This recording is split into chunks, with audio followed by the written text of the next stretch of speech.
I am so excited. I am like a fanboy of my favorite TV show of the year. It's called Dark Matter. It's on Apple TV Plus. It's I don't know how to describe it. It's thriller, it's drama, it's science fiction, it's emotional, it's great. It is a great show. Every episode's a cliffhanger. I mean, it's just a well-written show. And the reason it's well-written is based on one of my favorite novels, Dark Matter, by one of my favorite novelists, Blake Crouch. Blake also was involved in writing the TV show. Blake agreed to come on the podcast, and we talk all things writing, thrillers, dark matter, TV, publishing. He answered all my questions about my favorite show and about his writing process and on and on. So here's Blake. This isn't your average business podcast, and he's not your average host. This is the James Altucher Show.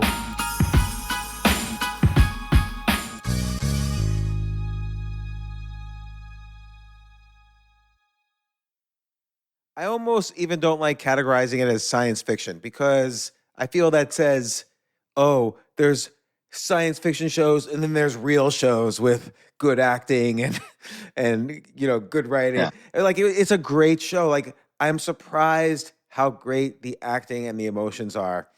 And it's always hard to talk to a fiction writer on the podcast because I don't want to give away any spoilers, but perhaps let's first off, let me just say, great show. Everybody should watch Dark Matter.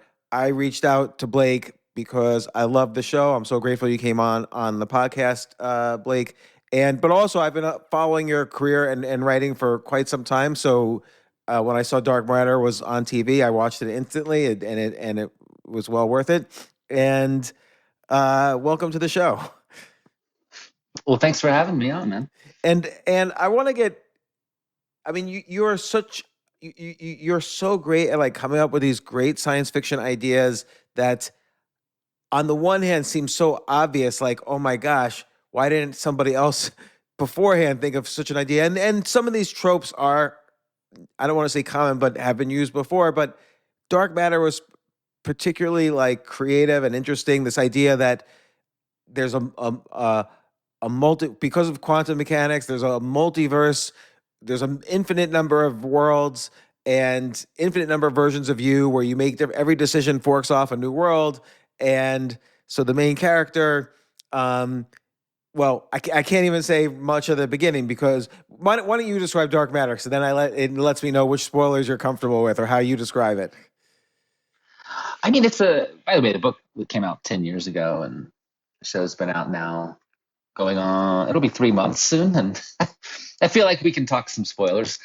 And if your viewers haven't watched the show, go watch it and come back and listen to this. Dark Matter is sort of a scientific exploration of that Robert Frost poem, The Road Not Taken.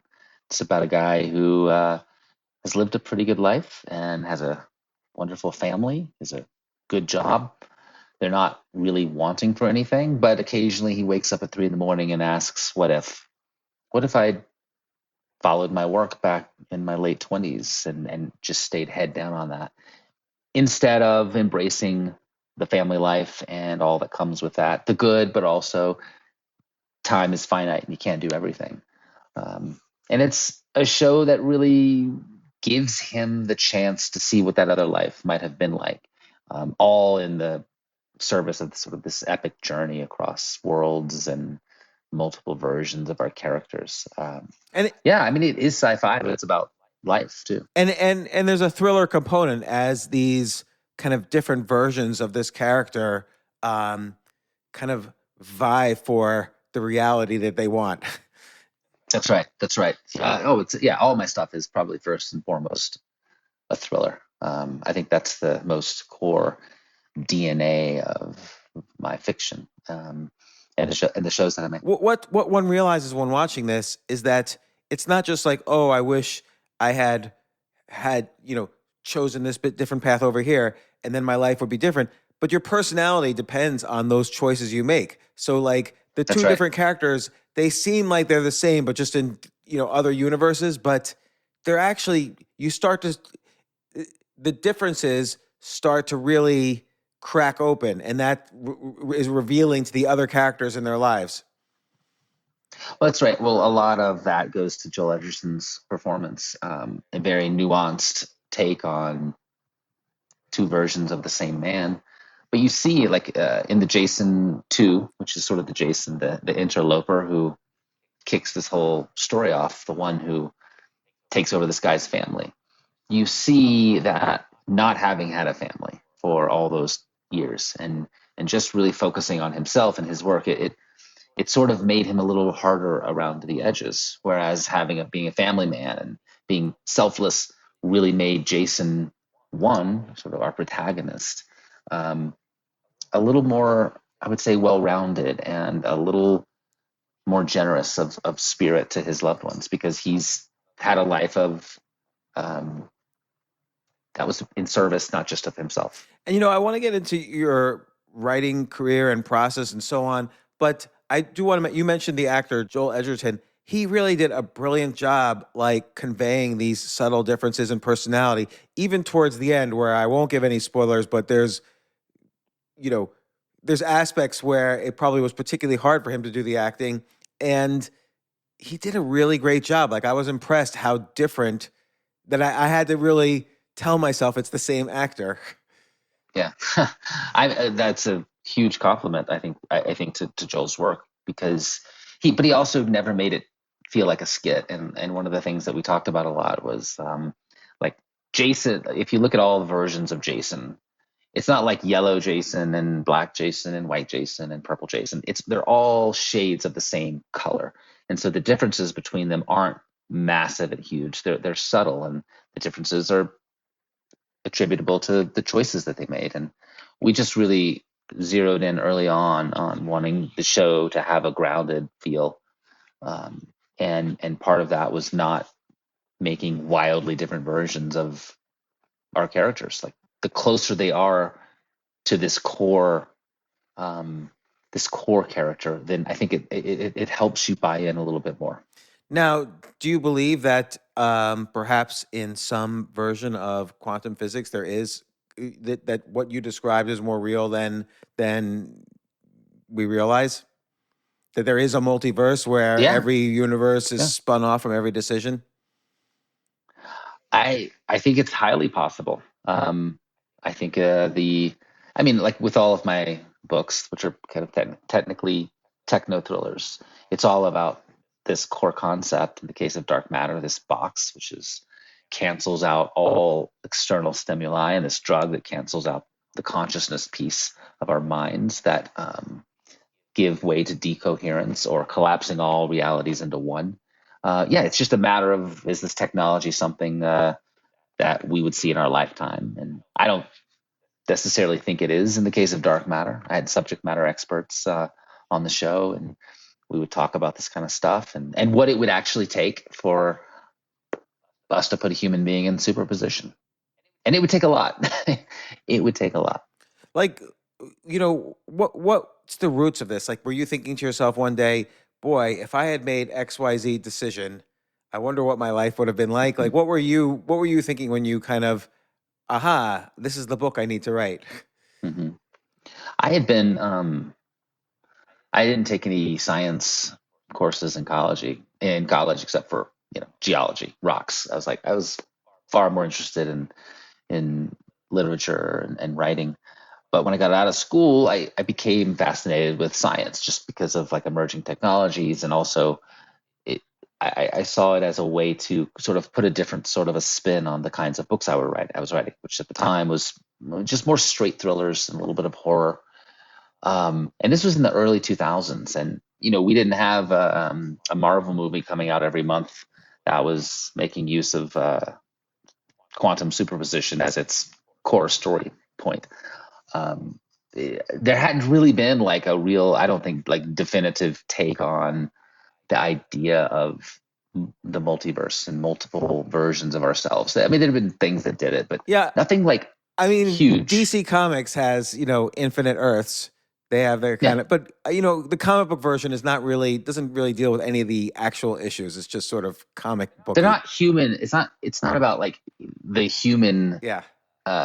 ramifications of playing with that sort of technology. So anyway, I fell in love with the idea of quantum mechanics, just started reading a lot about it, and wondering if there's a way to turn that into a story. And I mean, this was like 10 years in the making. And I was writing other things, and around the time that I started working on Dark Matter, I was in my mid-30s, and just like for the first time in my life, like old enough to look back at the choices I had made, some great, some not so great, and I started wondering of what if there are other versions of Blake out there, what they were doing, what that looked like, and that just sort of married really seamlessly into this concept. Well, what decision And in of course, yeah, particular do you wonder about?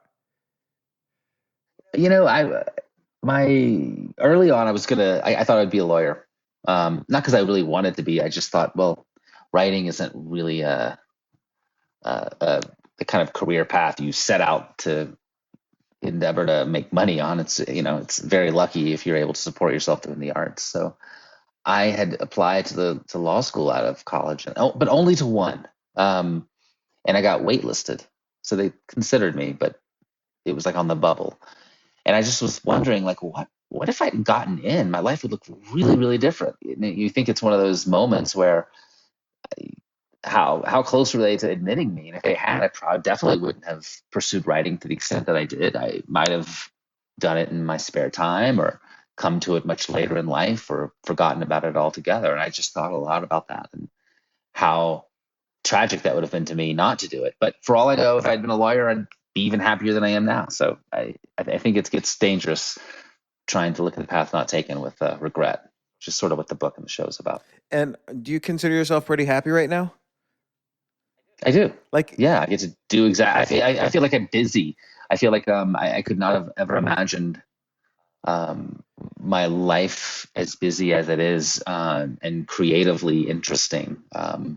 It's kind of hard to process sometimes, especially coming off after like a show like this, which has been so long in the making for me, and then suddenly like millions of people get to watch it and have opinions and thoughts about it. It's very surreal. yeah, like on the surface, you're kind of living the dream life. You get to write science fiction novels that get made into TV shows. I mean, probably everyone listening to this podcast would be like, "Oh, I'll sign up for that if I can." So, Yeah. yeah. But was it like you started writing, like you said, in the early OOs? What was the beginning of your career like? Like what got you into writing? What did you start writing? You weren't always writing science fiction like this. You've written a couple of different genres. Yeah, I was always a storyteller back when I was 10 years old. I tell my younger brother bedtime stories and try to scare the shit out of him. And then I wrote some short fiction in middle school, and I went through a spell of writing a lot of bad poetry in high school. And then my senior year of high school, I started to try to write a novel, and I finished it my freshman year at college at Carolina. And it was this giant, like 200,000 word sprawling family saga that was never going to go anywhere. But I sent it out to literary agents, and I ended up meeting one, and she rejected it, but was very encouraging about the writing itself. And I was already writing a new thing at that point in time, and it was something it was a much more of a thriller. It became my book Desert Places, and it was more of the kind of thing I loved to read and to watch. And I sold that, and that was my first book that was Really? published. So your first Yeah. thing, other than your virgin effort, your first thing that you wrote, you basically got sold it. Who'd you sell it to? St. Martin's Press. And what I was 22 years old. and they And I thought I made it. I made it, and I had not made it. okay, how much did they pay you for that first book? $6,000. $6,000. Okay, that's $1,000 more than my first book. So congratulations. And did when you were 22, you sold your first book, you got the news.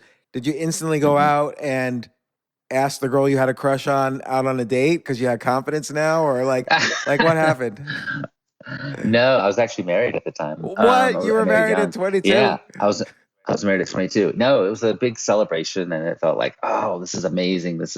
But like everything, you like set this Like you want to do something and you achieve it. And then you realize that this little mountain you've been obsessing about getting to the top of, that when you get to the top of it, then you see the real mountains in the distance, and they're even farther away than that one is, because the book comes out, it just does okay. It sells a few thousand copies.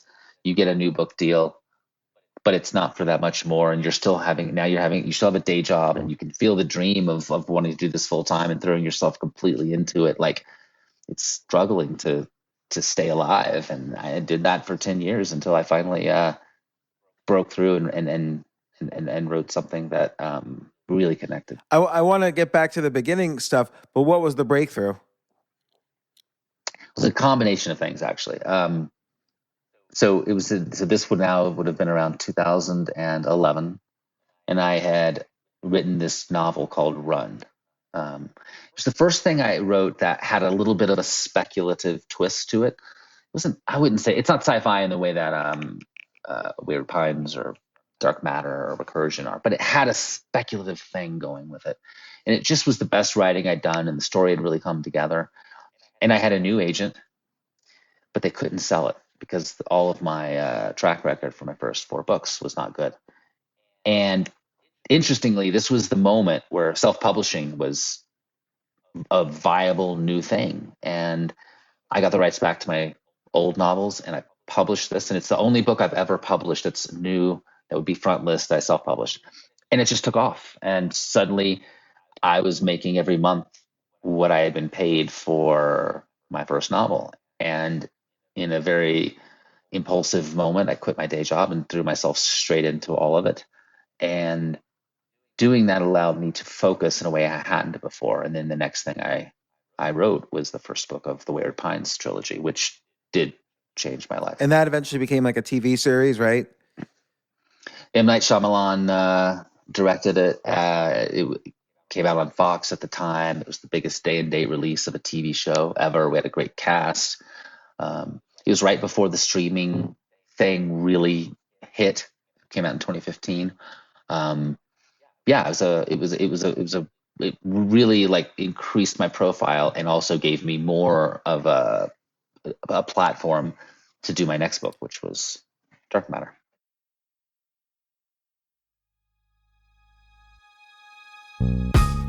Take a quick break.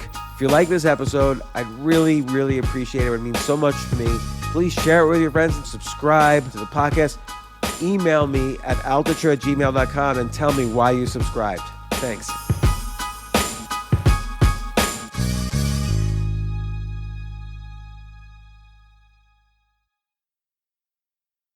Let's talk about the self-publishing for a second, because you said you self-published, and in part because of the frustration you were having getting published, because publishers were relying so much on track record and so on. And around that time, you also saw things like Wool, which became Silo by Hugh Howey. That was originally self-published. And The Martian. The Martian was originally. Right. So Andy Weir and Hugh Howey's been on this podcast several times. And self-publishing, 50 Shades of Grey was originally self-published. Like all this was kind of occurring around the same time in this, as people realized that Amazon Kindle was not, it was print on demand, so you didn't have to like stock up with some vanity publisher a bunch of books. And the Kindle reader was coming out, so people could easily and cheaply download your book.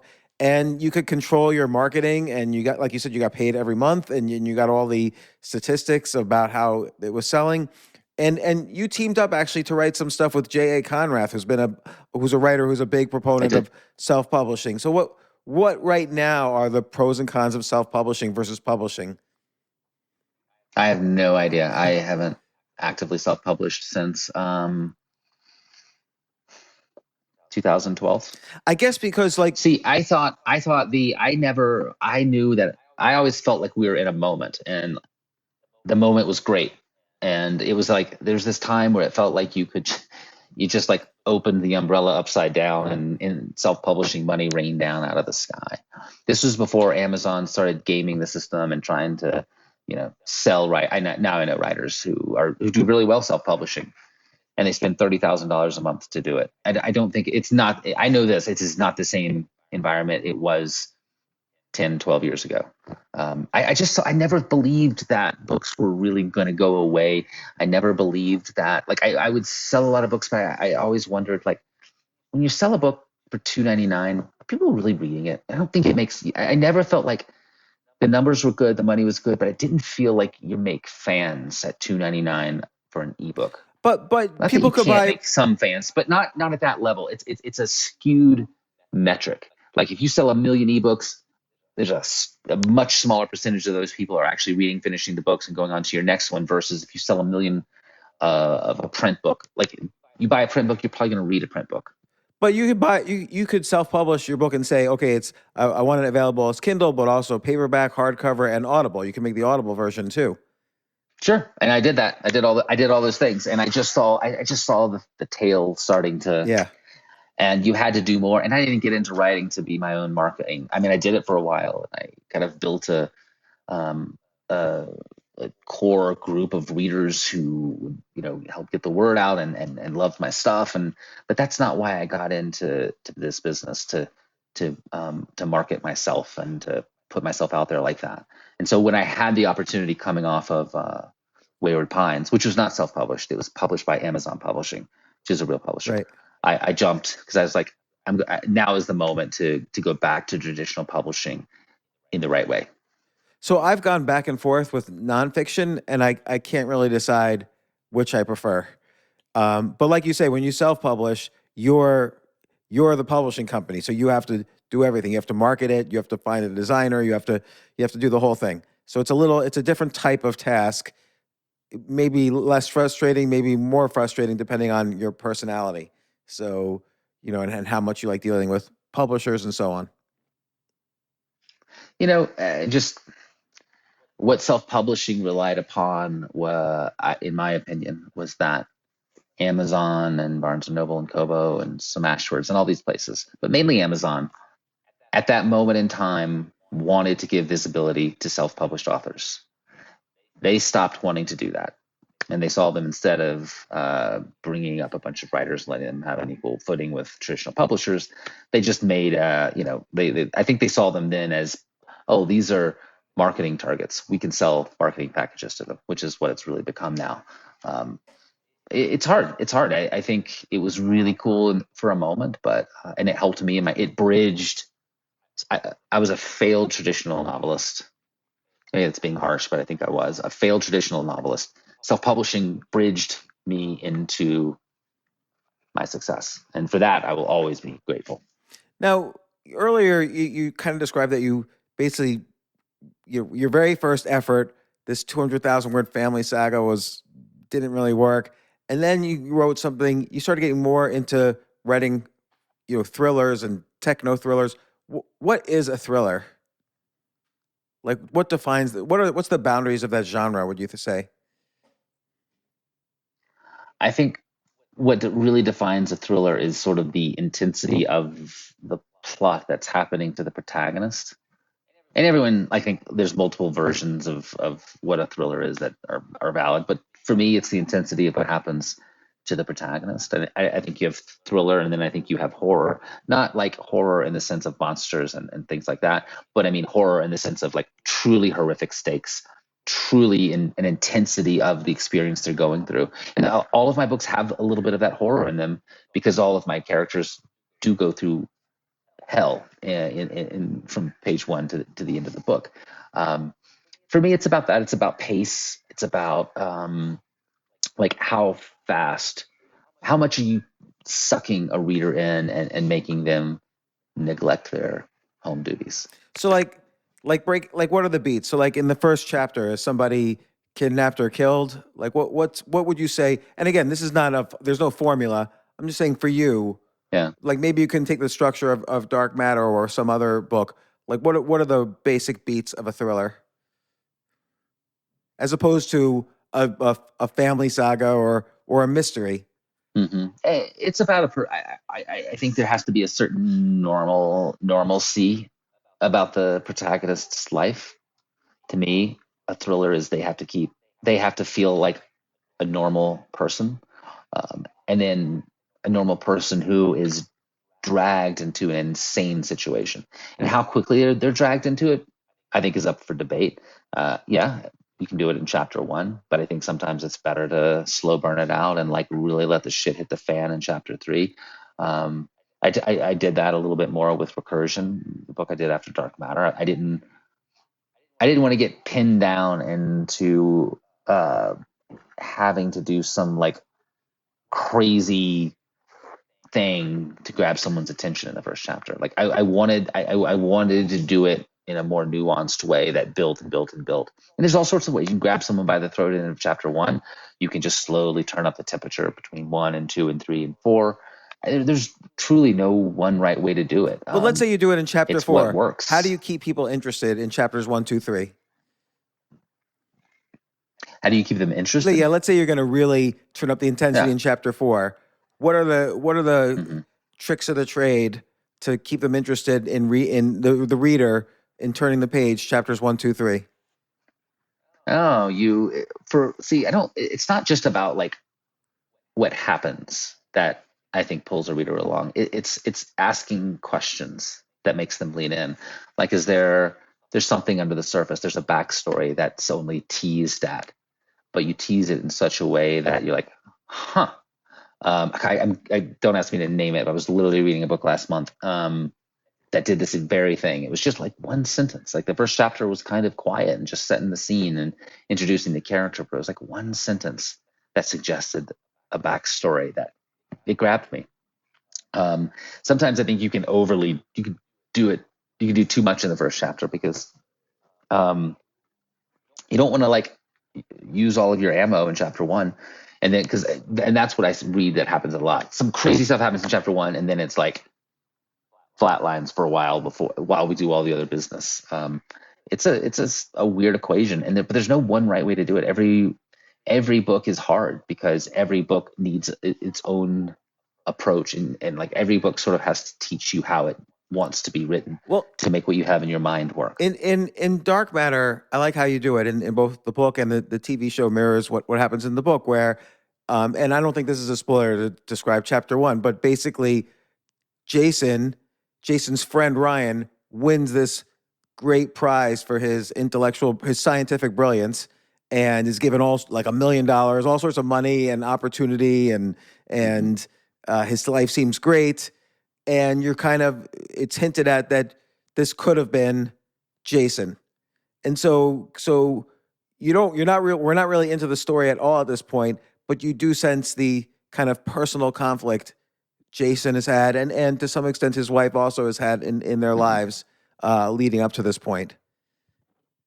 That's tension as well. Like tension isn't just like running from somebody or a gun coming out. There's a lot of different ways to build tension. And for me, it was like in Dark Matter, I thought like, well, what I would do here is sort of give you a sense of something just not right under the surface. And that will pull you to the inciting incident, which is the masked man comes out, grabs him at gunpoint, whisks him away, and then you're off. I don't know. Do you have to be swept away by some crazy thing in chapter 1? Like, what works on you? I think for us, a regular, let's call it a procedural thriller, like a crime detective kind of thriller, I think I have to be swept away as early as possible because those are more formulaic. And I know as I'm reading what I'm getting myself into. I know some kid's going to be kidnapped. His parents are going to hunt down the killers or the kidnappers and whatever. But for something like what you're doing, there's an idea component where I don't need to be swept away because I'm getting excited to be indoctrinated into the ideas. I know roughly what the ideas are by the back cover and how other people have told me about the book. So I know this is going to be a topic I'm interested in, and I'm curious how the writer is going to engulf me in those ideas. So it doesn't have. See, I don't really. Yeah, that's fascinating. I don't really sit around and think about. I don't try to. I think it's dangerous to try to reverse engineer how a book works, because the premise of that is you're just going to go do that again. That is not what I think readers want.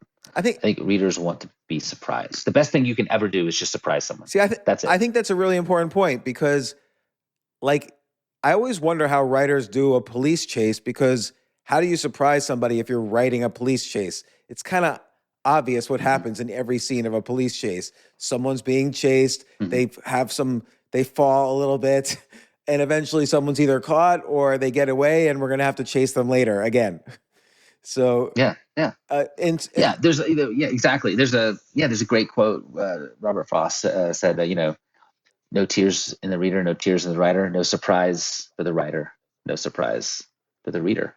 Like, so you have to surprise yourself first. If you surprise yourself, and if you move yourself, then there's a good chance the reader is going to feel that as well. But if you know exactly what, and there are writers, and then like in total respect, like who sell way more books and publish way more books than me, that like it's a formula for them and they know what they're doing. They call the shots and they knock it out of the park, and good for them. That's just not what interests me as a writer. I want to be surprised, and I don't want to do the same book over and over again. There are certain elements of my books will always have because that's just what I love, but I want it to be different, and that makes it harder. yeah, like I would say in Dark Matter, first off, there's many surprises, but I would say other than the inciting incidents, there's major surprises in the middle.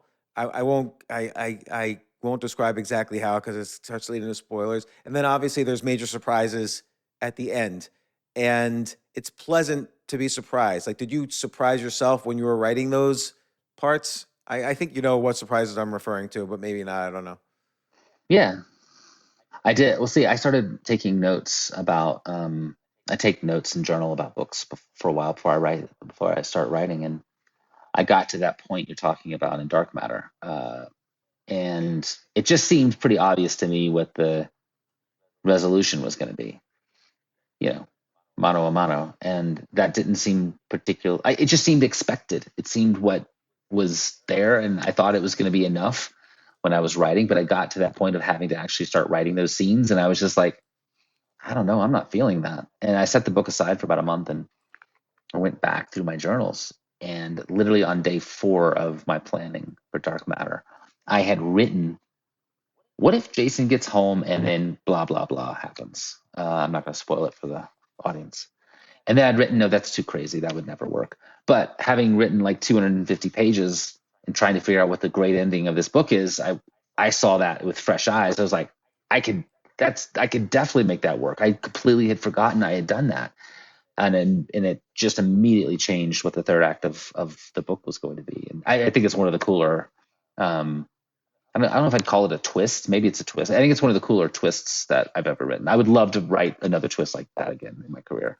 Those don't come along very often. And I'm fascinated by the concept of a twist in a thriller because, like you said, you're right. If the writer is not surprised, I don't know whether or not that means the reader is surprised or not, but at least the writer doesn't know. If the writer's not surprised, the writer certainly doesn't know if the reader's going to be surprised or not. Like you can't plan a surprise, I think, because if you figured it out while you're writing it, then the reader's probably going to figure out Right. while he or she is reading it, unless it's a complete non That's sequitur. right.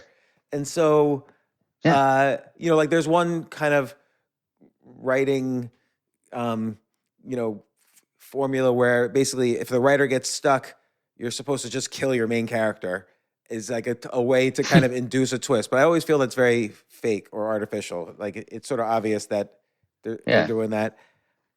I've seen it. I've seen that happen where you kill the main character in chapter 1, and that's kind of interesting. I saw Neil Gaiman do that in the graphic novel Black Orchid, but and then it was like it blew my mind then 30 years ago. But I think it's hard to pull that off. But I think surprising, and like I was talking to Brad Thor, who's a thriller writer, and it's interesting because he outlines everything out, and he didn't so much have twists. You always sort of knew what was happening, but he always had cliffhangers at the end of every chapter, and that's what kept the reader going, as opposed to surprises. Mm-hmm. Oh, I think I love the serialized approach. I mean, we did that with the show. I always I try to do that. I mean, you can't. I mean, cliffhangers in the early chapters get a little trickier. It might feel a little more forced. But once you've like set everything in motion, absolutely, it's a wonderful way to not only like bring the reader along, but to like stop writing for the day when you hit a cliffhanger, because then you know that when you come back the next day, you've got something great to dive into, and it just makes the process far easier. As you're surprising yourself, though, do you ever kind of surprise yourself into a corner where you can't back out and figure it out? Oh yeah, every book, every book, I end up throwing away hundreds of pages because usually it's the third act. I'm really, really hard on my third acts because I don't think most media ends well. I think plenty of things start well. I don't think a lot of books, films, movies, TV shows, I don't think they end well because endings are hard. And I like for Dark Matter, I didn't throw away a lot in Dark Matter. Recursion, I wrote the whole book and then realized I didn't like anything past the midpoint. So I threw out 200 pages of Recursion, threw out 300 pages of Upgrade. Wow. Just because it doesn't make sense anymore, like for me to publish a book that isn't, like, in my opinion, great, surprising, does all those things, emotional. It doesn't make sense. I think something that a lot of maybe writers don't know is that one like really successful book that connects with readers is worth literally 100 books that you could write that is just good or okay. If you can break through and make that one book that really just grabs people, it will change your life. It will change your career. It will give you more time to find the next idea like that. I think a lot of writers have this, I got to keep putting books out. I keep putting books out. I keep putting books out. I'm like, why? Put out great, it's like good, so it's that saying, like good is the enemy of great. Now, perfect is the enemy of finished. Nothing can ever be perfect. But if you can find that sweet spot in between there, that's where careers like level up and take different turns.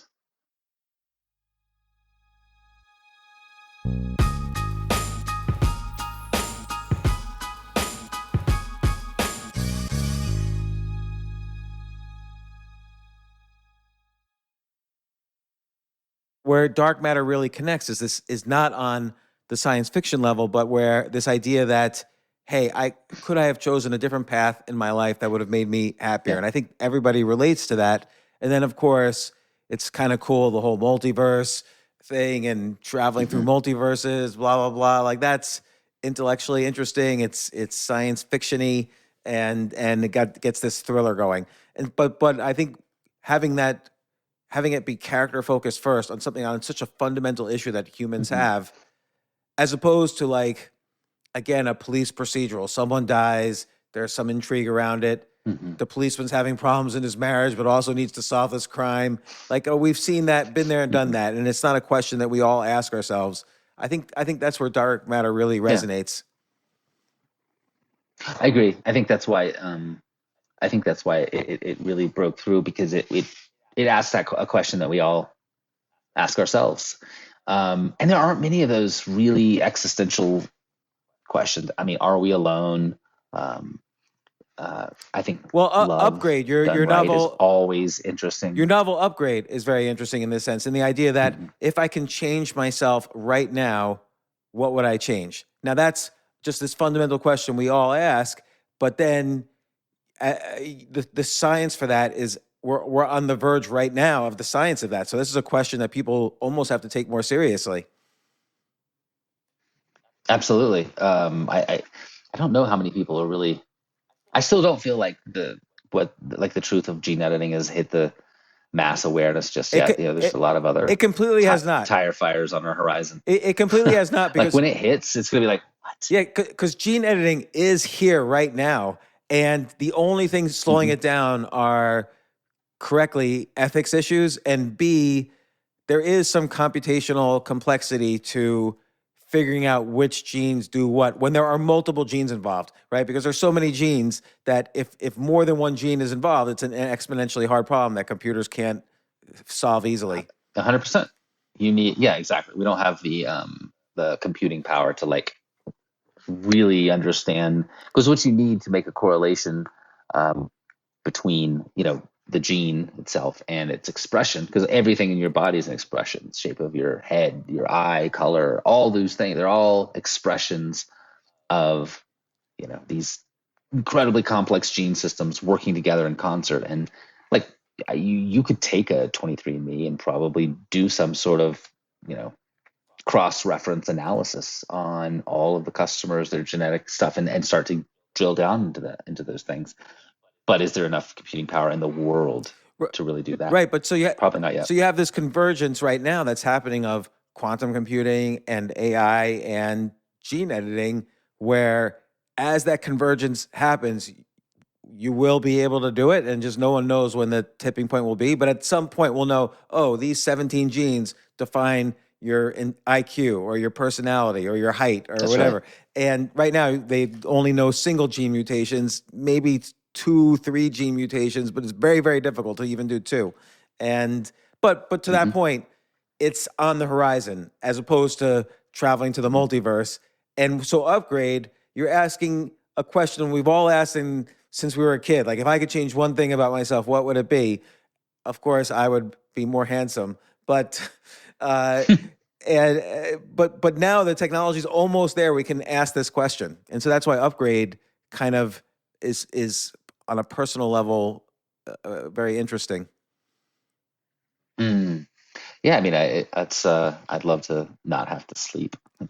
It would make juggling all the things I have to do much easier. I'd love increased focus, concentration, the things that make you memory, because writing is all about memory and pulling moments, experiences from your life and distilling it through the story you're telling. Um, yeah, it's a fun thought experiment. Yeah, and like, so it's interesting. So starting with these kind of thought experiments, like, oh, what if I had made a different choice in my life, or what if I could upgrade some part of my life? Starting with that, starting with the personal torment that results in, these are all questions of frustration, right?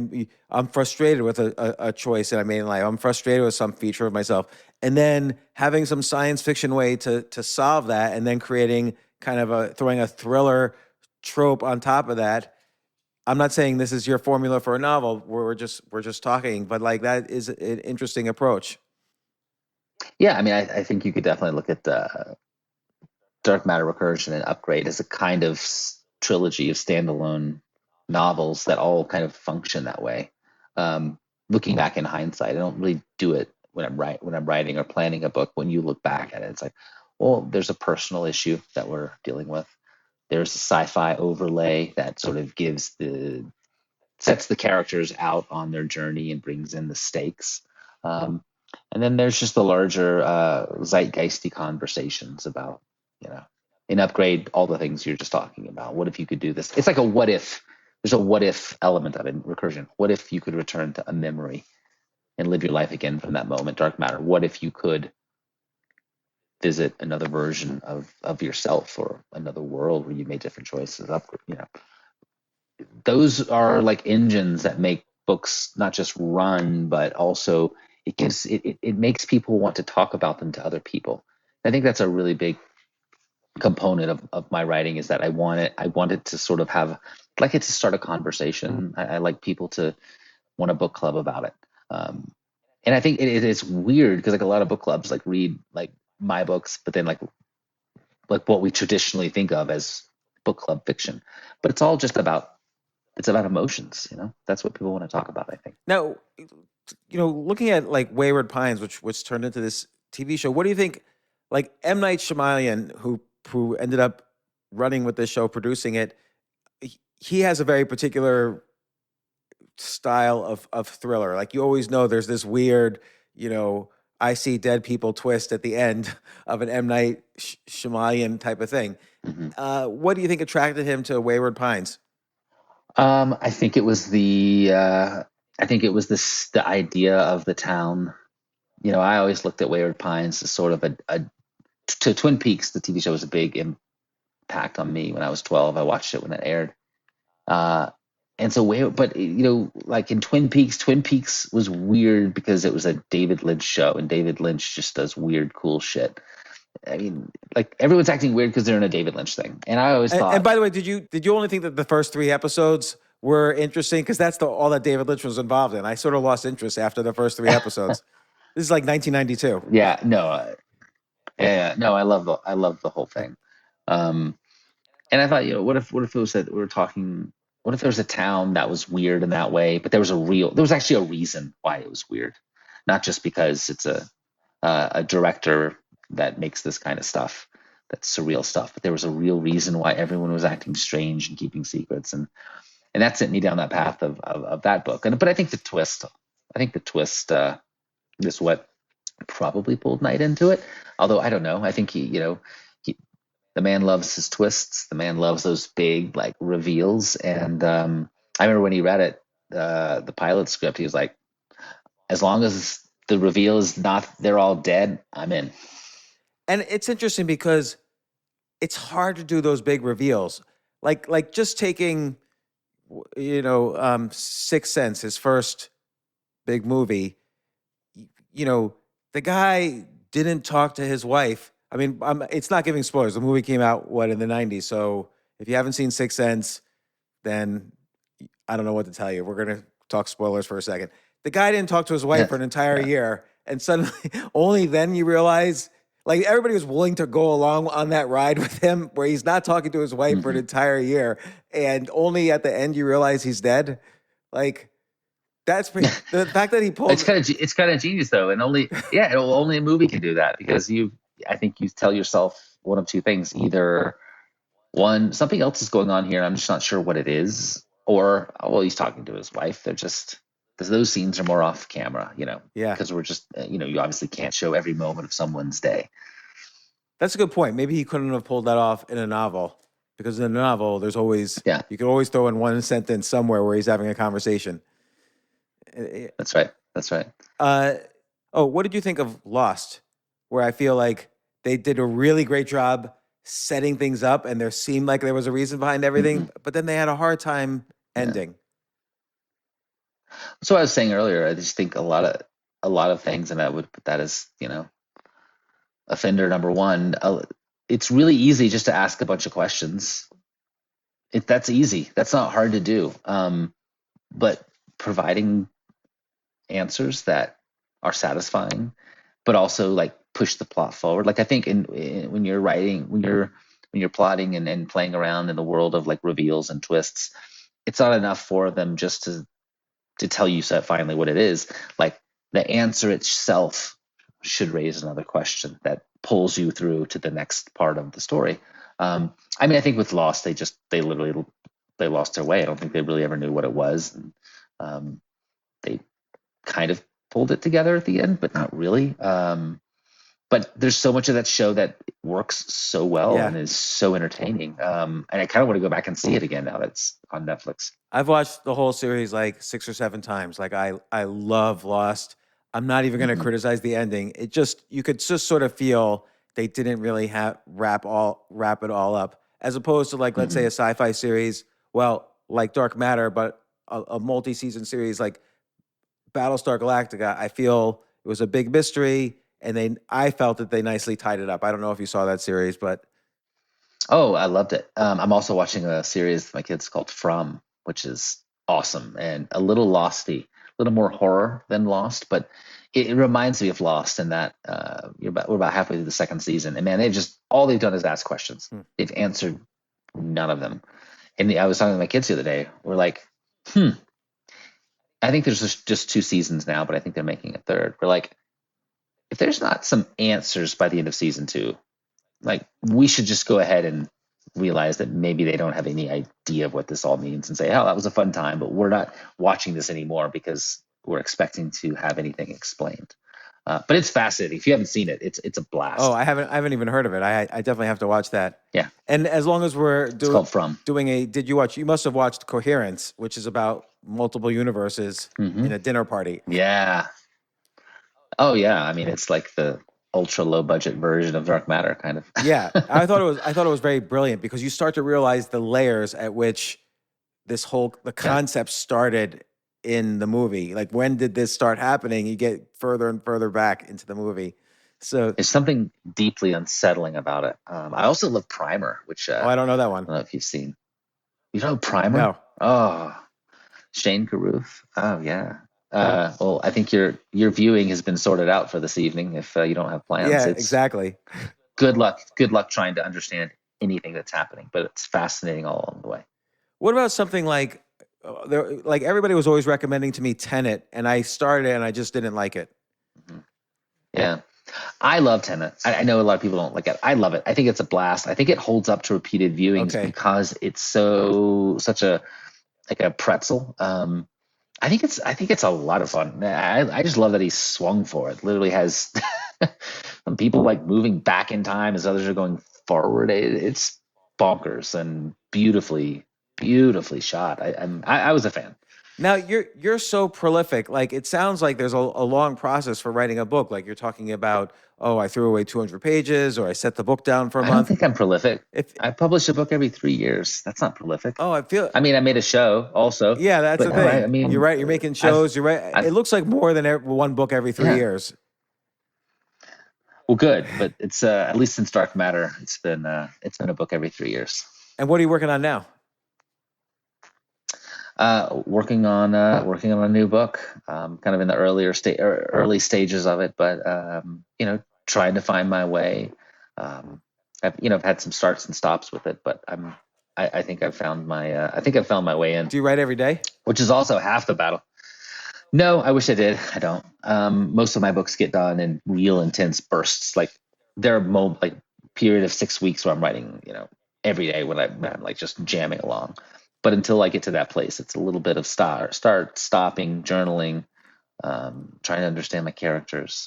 And everyone is different. I'm like, I mean, no one should look at the way I write books for any kind of guidance on how to write books. Well, I don't know if that's true. Like, you've described interesting ways of kind of how you conceptualize these books. But, like, what do you mean by finding your way into it?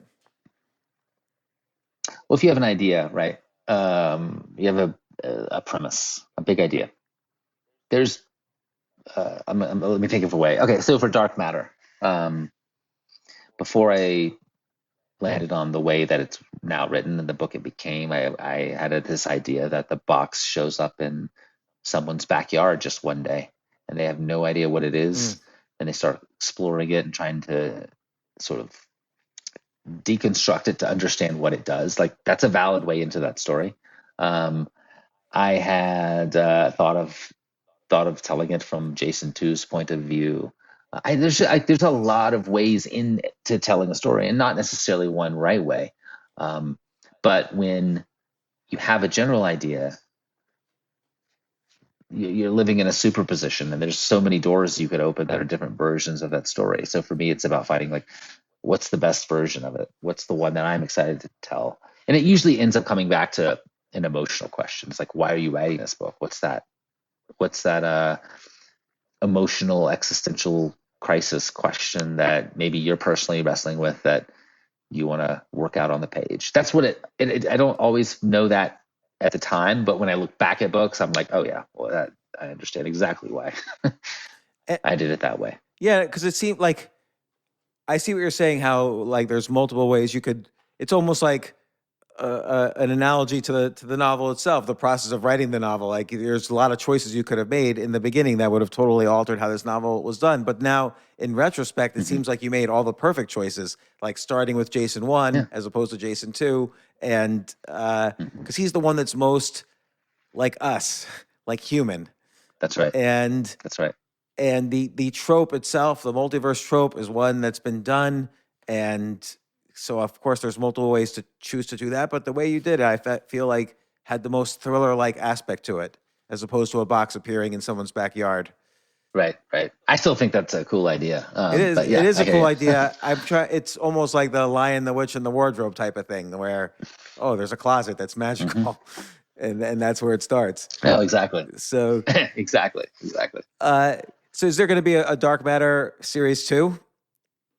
I don't know. I mean, the show just ended end of June, and I think we're just taking a minute to sort of catch our breath, because it was two of the most intense years of my life making that show. And just, I kind of, it took me away from books and other things. So I'm enjoying those other things at the moment. I don't know. I'm not trying to be cagey or coy. I don't know at the moment. Yeah, usually the writer's not as involved in making the show, and I'm assuming you enjoyed that process. I loved it. In the case of Dark Matter, I don't think I would have done it any other way. It was just too special of a book to me, and I just didn't want to see it get fucked up. Is Dark Matter your best-selling book? Yeah, it probably is. It probably is. A lot of people really, really love Recursion, though. I don't know if it's my best loved book. I think I would say it's probably my most popular. I mean, Wayward Pines is also up there. It was published differently than Dark Matter. Dark Matter was a traditional publication from Penguin Random House. Wayward Pines was Thomas and Mercer, so it was just one platform. But with the show and stuff, we really sold a lot of that book. And how do you think, this now has changed your career in terms of like the success of the show, the success of the book? Like, what's next career-wise? What do you see as a change that's going to happen in your career? I don't know. I mean, like success gives you options. It gives you, people return your calls. Doesn't really change anything when it comes to just like why I think I'm successful is because I come up with good ideas and I choose the right way into those ideas. And that need hasn't changed. The success of the show doesn't change the need to still go back to a blank page and journal and think about like what's the next story I want to tell. Why is it important to me to tell it? Why do I think it's important for other people to hear it? That hasn't changed. So in some ways, yes, things have changed, but also it's still the same. It's more just like you can get very distracted with things as you get more successful. I like those questions you get just more asked. Opportunities. I like those questions you just asked because I haven't heard a thriller writer or a writer describe it quite that way, where you look for what it is. I forgot exactly how you viewed it, but like, why do you need to tell a story? Why would people want to read this story? Why would it be important to people? Like, that's kind of an interesting way to kind of, begin the process of writing a story. Well, I think that is if you look at books that sort of that they fall into the zeitgeist and that people talk about and want to share with others, it's generally because there's some real emotional resonance within them, and they touch on questions that are universal. So I do think it's like sometimes you just start a story because you see some cool scenes and a cool character and you rush forward through it. And I absolutely do that. But at some point during the process, I will begin to ask myself, but why does this actually matter? What elevates this out of just being a fast, slick thriller into something that like stays with people and makes them want to talk about it? I don't think people like talk about books that are just merely entertaining. I think the word of mouth begins with books that really make people also think. And so that's what I'm trying to do. Like, I think though there's an aspect where your books are also a little, I don't know if aspirational is the right word. Like, I'd like to upgrade myself, or I'd like to, not just what if, but I'd also really like to upgrade myself. I'd like to potentially visit alternative universes and see what decisions I've made. So there's something that's like, what do you call that? It's like a wish fulfillment. It's wish fulfillment. Yeah, wish fulfillment, as opposed to like, let's take Old Man in the Sea. So there's a question there too. It's not just a book about fishing. It's a book about how age, you almost. Well, actually, how would you describe Old Man in the Sea? It's this old fisherman is man versus nature, man versus himself. It's about how age tears us down and how we fight against it. It's all those things, and just beautiful. It's just beautiful. It's a beautiful vibe to live in. Right. It's beautiful, and the writing fits the questions, and but it's not wish fulfillment. Mm-hmm. So I think no, but it still works. Yeah, but it still works. So I almost think there's these two aspects of literary style writing. One is kind of these questions, but with an element of the wish fulfillment, and the other is just the Mm-hmm. questions, not as much the wish fulfillment. The meditation. It's a meditation. A Yeah, meditation. It's like you're living in you're just sort of living in that environment and reflecting on what it's like to be there. Yeah. yeah, and uh, Lost also has a little bit of the wish fulfillment. Like, what if I could escape society, but be on this magical island Mm-hmm. where there's something amazing happening? It's a little bit of wish fulfillment. Yeah. Uh, Mm-hmm. but in any case, Blake Crouch, author of Dark Matter, also author of the best TV series on TV, Dark Matter. I highly encourage people to read the book. And this is one of those things you could read the book and watch the TV and be pleasantly surprised in both.